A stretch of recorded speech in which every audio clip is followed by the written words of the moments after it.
Hello everyone. Today our topic of discussion is how to score 300 plus in sociology. So if you look at the present aspirants' approach towards the sociology, the major issue is many of these aspirants are landing up in the bracket that is around 220 to 250. This bracket has to be changed. And what are the major issues the majority of these aspirants facing and restricting their marks to below 250?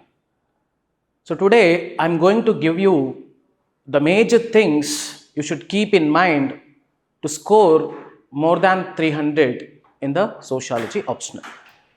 So I would call this strategy a ABC strategy. ABC strategy, and A here means answer writing.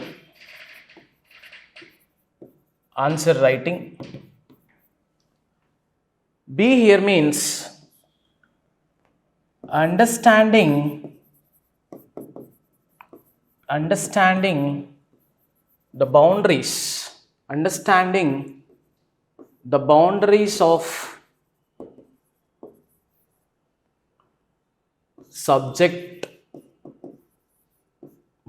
of the subject mentioned in UPSC syllabus, and C here means conceptual clarity about the concepts instead of gathering a lot of content.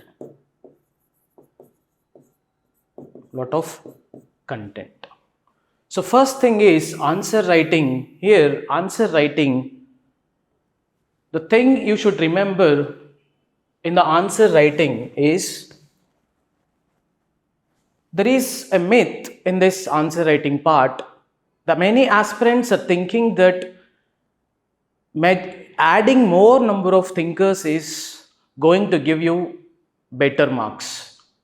But actually, from the analysis of toppers' answers, it is known that it is not that adding more number of thinkers gives you good marks. So what are the things that the priorities you should keep in mind when you write or when you practice this answer writing? The first thing is demand of the question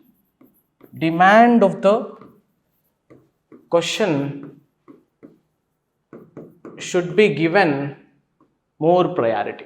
Demand of the question should be given more priority or more importance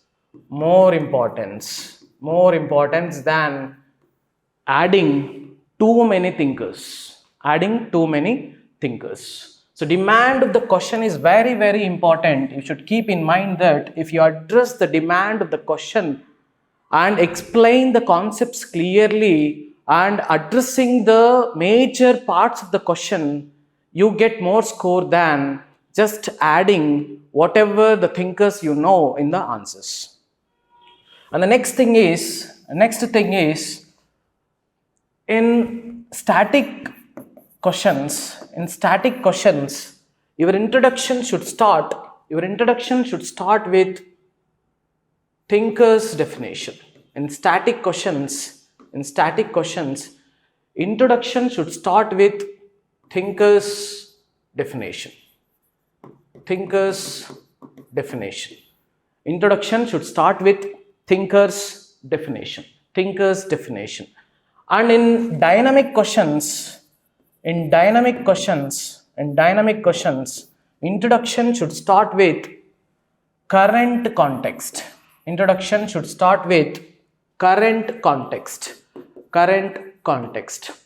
And going by the trend of UPSC questions, going by the trend of these PYQs, we can say that in 75% of the paper, 75% of the paper where lot of questions, 75% of the questions are actually static. So you have to write the thinker's definition, or you should start with the thinker's definition in majority of the questions, where that you have to identify that master concept. You have to identify that master concept in the static part.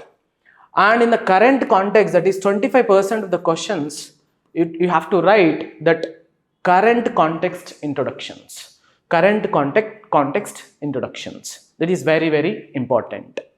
And next, conclusion. Conclusion shows the wisdom of a candidate. Conclusion shows the wisdom of a candidate and how you should write conclusion. How you should write conclusion. The conclusion here involves, the conclusion should be a summary of what you have written in the body, what you have written in the body, what you have written in the body with sociological perspective. So this is what conclusion should be. The conclusion should always a summary of what you have written in the body, with a sociological approach or sociological perspective. You should not deviate from that sociological conclusion. And this is what, with respect to introduction and the conclusions in answer writing. And next one is the third important aspect to remember. When you write answer, it's a +1 advantage. What is that +1 advantage? So you should be able to write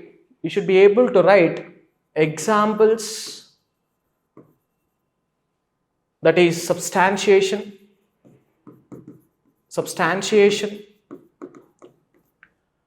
from both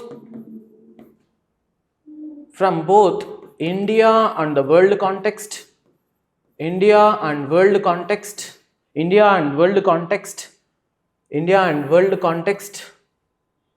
according to the demand of the question, and this applies to both paper 1 and paper 2.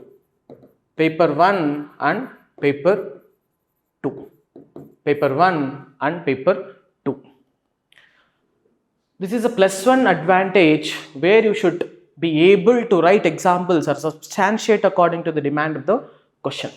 And then presentation.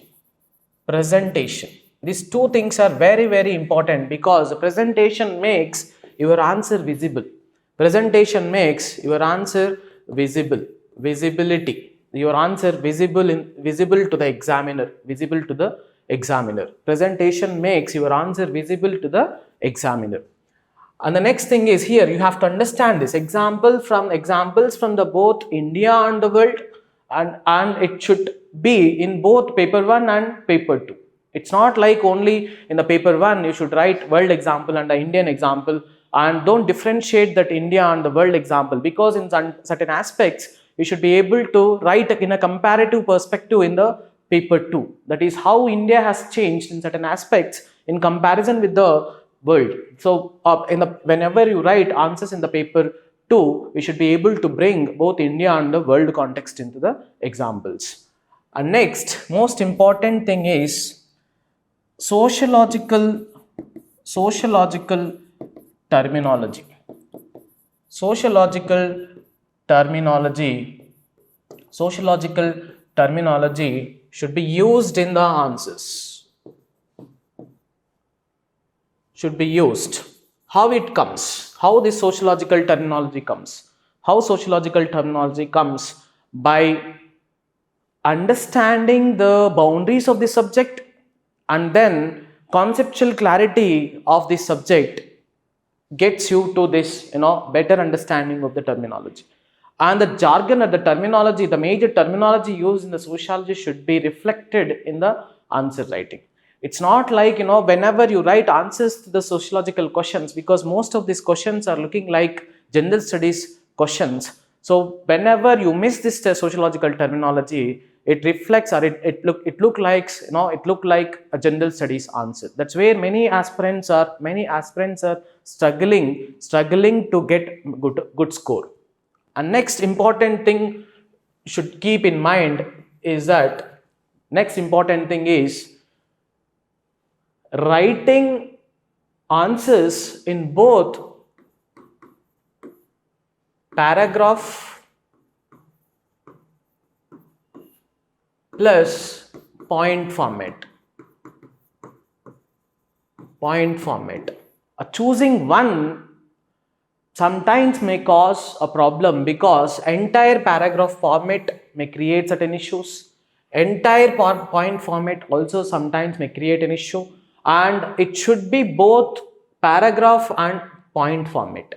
In most of the cases, the paragraph should be used in explaining the concept explanation, in explaining the concept, and point format should be used in writing criticism, criticism, and sometimes the types, features, characteristics,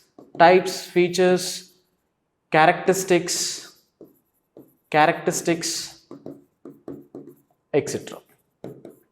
In criticism, in explaining criticism, types of certain concept, features of certain concept, and characteristics of certain concept. In that context, you can use point format, and in explanation of the concept, use this paragraph format. So it should be blend of both paragraph and point format. Don't write only in one aspect, only in one way. Okay, so this is one of the major important aspect to be remembered to get 300 plus marks in sociology. And if you look at that B is understanding the boundaries of the subject mentioned in the UPSC syllabus. Very important. So majority of the students, and I've seen a lot of mentees also, what the problem is that they want more content because these boundaries are not established, and these people have not recognized or found that they were not clear about what are the boundaries of certain concept. Because sociology is like this, and the syllabus mentioned in UPSC is like this. So UPSC syllabus, but sociology as an academic discipline is very vast. So if you don't understand, or if you are not clear about what are the boundaries of the syllabus or what are the boundaries of the concepts, and you go on read and you gather a lot of content, you always have that FOMO that you are missing something. You always have that FOMO, fear of missing, always have this FOMO if you are not understanding the boundaries of this subject. Here, these boundaries, to understand these boundaries properly only, that coaching classes will help in better way. To understand the boundaries of the syllabus. Okay, so here important aspects, you have to understand the boundaries of the syllabus mentioned in UPSC. Otherwise you go on reading and taking lot of content, even in the one the certain standard books. You go on read, and without satisfying or without limiting your understanding or without concentrating on what is required for this UPSC. And whenever you have a doubt about these boundaries, you just check the PYQs. You find that whether this is the sufficient for this concept or not. And I can bet that 80% of the questions can be answered by just sticking to the fundamentals of this subject, and most of these PYQs are just sticking to the fundamentals of this subject. So just remember that boundaries of this subject has to be understood properly, otherwise you cannot do, or you cannot get 300 plus in this exam, because you always be in that constant search for the more content, more content, more content, etc. And next, C. What is that C? C is basically conceptual clarity. Conceptual clarity.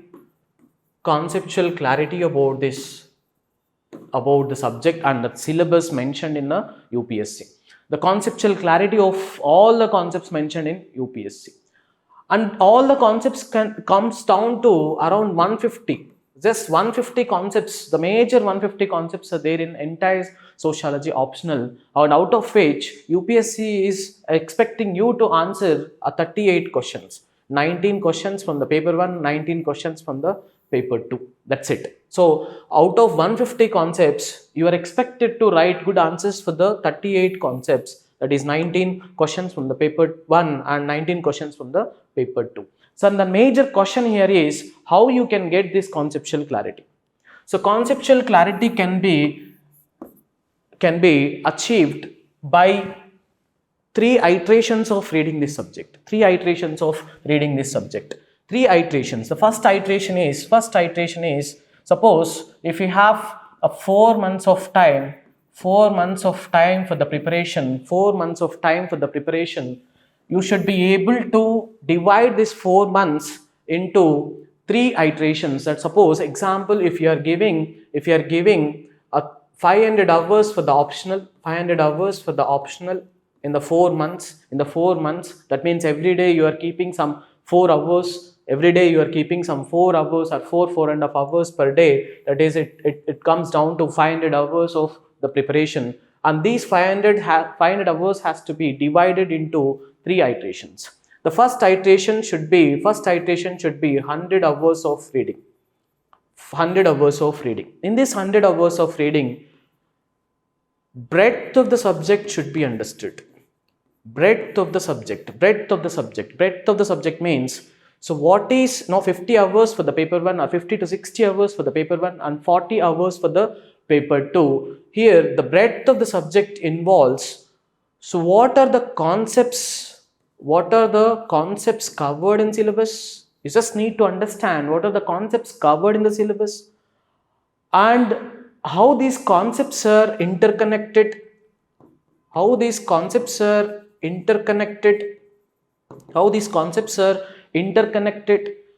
and familiarize with the wording. Just familiarize with the wording. Familiarize with the wording mentioned in the subject. That is terminology. Just familiarize with what is this subject and how these words are defined, how the thinkers are explaining these concepts. Not understanding or not remembering everything which is mentioned in the syllabus or which is mentioned in the subject matter in the first iteration. In the first iteration should be given to breadth of the subject, understanding breadth of the subject. And second reading should also involve, this is a first iteration, first reading, and second reading should also involve 100 hours again, 100 hours. So in this 100 hours, you go into little interconnectedness. That means you go into little depth of this interconnectedness and understand the priority areas. What are the priority areas? The priority areas of this subject. Like thinkers, priority areas of this subject, thinkers, and how these thinkers are used in different parts of the syllabus. How these thinkers are used in different parts of the subject. Very, very important. In the second stage, you understand the priority areas of this subject and how this, especially example I have given, the thinkers, and you can also the major priority areas in the paper 1, entire paper 1. I can mention these names like the thinkers chapter, that is 4th chapter, 5th chapter, and 7th chapter, and 8th chapter. These are very, very important chapters, and in fact 9th chapter also. That means here 5 chapters out of total 10 chapters mentioned in the paper 1. 5 chapters out of total 10 chapters mentioned in the syllabus are the priority areas. You have to read entire subject, but the priority areas should be concentrated, and this concentration should extend in understanding of other topics, like how the fourth chapter talks about thinkers, and how these thinkers are used again and again in other chapters. This is how you just have to have a glance about this particular concentration, or the interconnectedness, or interlinking from the each chapter, interlinking in the chapter 1 and chapter 2, chapter 3, chapter 4, and the major areas of this subject are the 4, 5, 7, 8, 9th chapters you have to understand. That is the second reading. From paper 1, these are the major chapters, and from the paper 2, it is first chapter. From the paper 2, it is first chapter, and then we have part A, part B, part C in the paper 2. In that, first chapter comes under part A. In the part B, you have to understand that third chapter, fourth chapter, and fifth chapter in the paper 2 are very, very essential and important chapters in the paper 2. So part C of the paper 2, you can only understand after reading entire syllabus, because the part C of this paper 2 is dynamic content. So second reading and second iteration should be again 100 hours, and these 100 hours should be focused on or given for priority areas in the subject, and at the same time you are reading the entire subject, but priority should be given to the important aspects, and you have to just understand how these are interconnected and how these are used again and again in other chapters. It's just again 100 hours. And the third iteration is 300, the remaining 300 hours. In the third iteration, the remaining 300 hours, and this is a stage where you focus on depth of the subject. You focus on depth of the subject, and also analyzing PYQs, and you create a space for answer writing. Your answer writing should start from third reading, that is third iteration. This is a third iteration, and in this answer writing, in the answer writing phase, you also can write notes, crisp notes other than whatever you have as a standard material. That is, it can be your class notes, or it can be some standard material in this particular subject. So this is what the right way of preparing for this exam, and you can score. And if you focus on all this, the three stages, that is ABC, the ABC of this getting 300 plus marks, I'm sure that you get at least 280 plus, and that is what is required for getting into IAS or IPS and main all India services than other ranks. And it decides, optional decides where you stand and what is your cadre, and the areas of interest where you want to work. The properly, the 90% or 99% of the aspirants wanted to join IAS or IPS, and that can be achieved by just following this strategy with respect to sociology and optional. Thank you.